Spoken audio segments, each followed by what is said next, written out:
Now students, आपसे ये कहा जा रहा है कि when Newton's rings are observe by using monochromatic reflected light the centre appears dark. आपसे कहा जा रहा है कि जब न्यूटन्स रिंग को ऑब्जर्व किया जाता है bye using monochromatic reflected light the centre appears dark because of zero path difference। the correct answer is that zero path difference is the correct answer। क्या रीज़न है इसका? अब देखिए, जो path difference is equal to M lambda, ये किसके लिए होता है? ये फॉर डार्क के लिए m is equal to 0, path difference is equal to 0।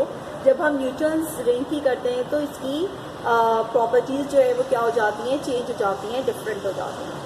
Students, the MCQ is that if the speed time graph of a body is a straight line parallel to time axis, its acceleration will be 0। Answer is 0।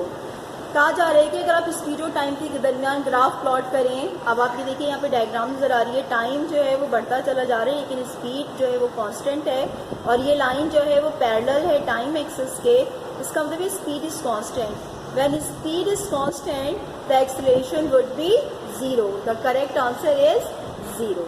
Now students, the speed of sound in vacuum is 0।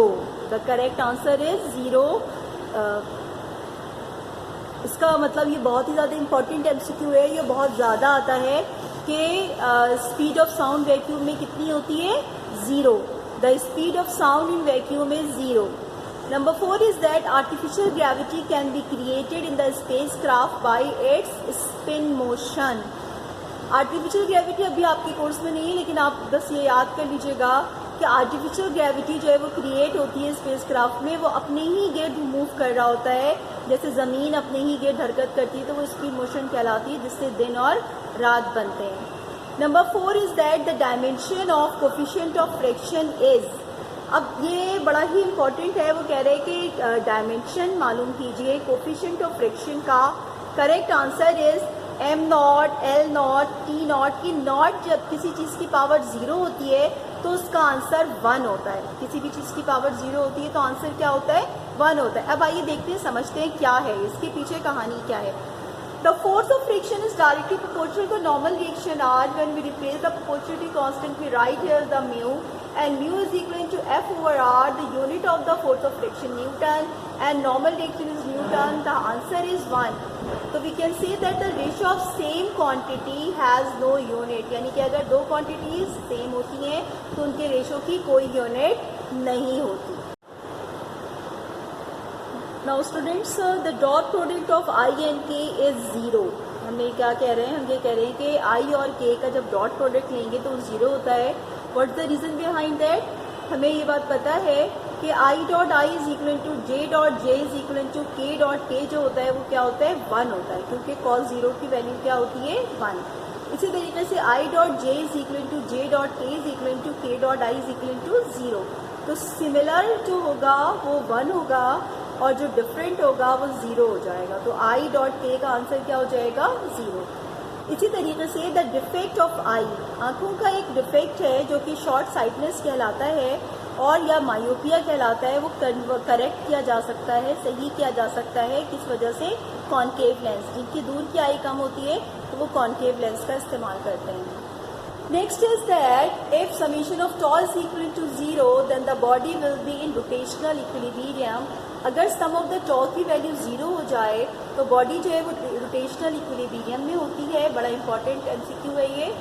And a 500 newton man climb up a ladder of 3 metre height. एक 500 Newton एक आदमी का जो वजन है वो 500 Newton है, वो सीढ़ी पर चढ़ रहा है जिसकी हाइट है 3 मीटर और 3 सेकंड में वो चढ़ जाता है, तो उसको कितनी ताकत की ज़रूरत होगी?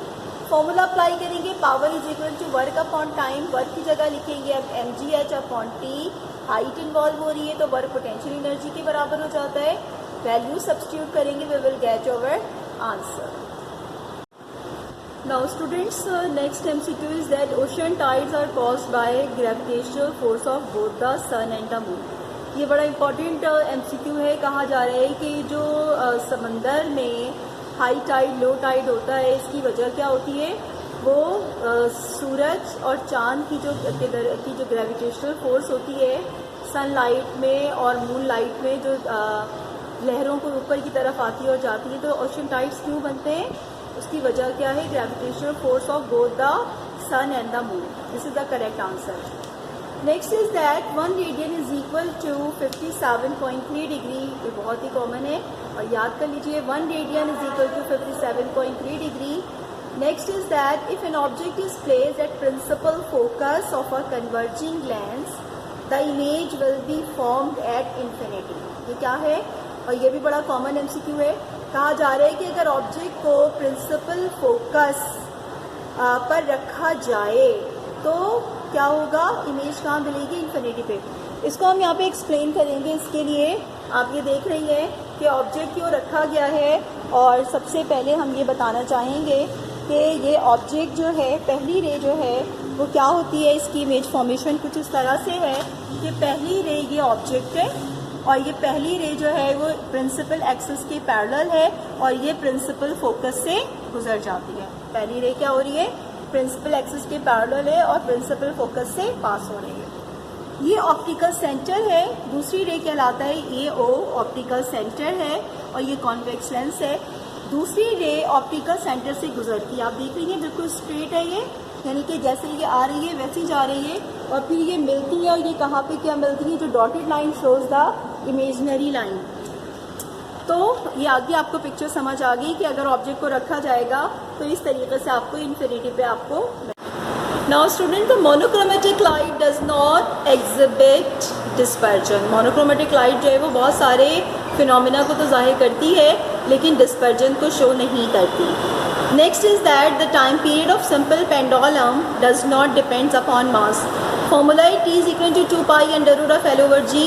Time period depends upon the length as well as the value of G, but it does not depends on the mass. Mass is constant. Next is that the rate of change of linear momentum is equal to force.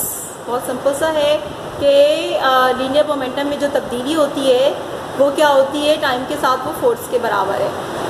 If the velocity of body is double, अगर velocity को double कर दिया जाए और मास को कम करके 1/4 कर दिया जाए, यानी कि 1/4 कर दिया जाए, तो काइनेटिक एनर्जी क्या होगी? Answer is the same. कैसे? हमने फॉर्मूला रखा v डैश की जगह 2v रखा, m डैश की जगह 1/4 रखा, फॉर्मूला लगाया काइनेटिक एनर्जी को जो 12mv²। कंडीशन अप्लाई की, हमने देखा कि फॉर्मूला जैसे पहले था बिल्कुल वैसा ही हो गया, कोई तब्दीली नहीं आई।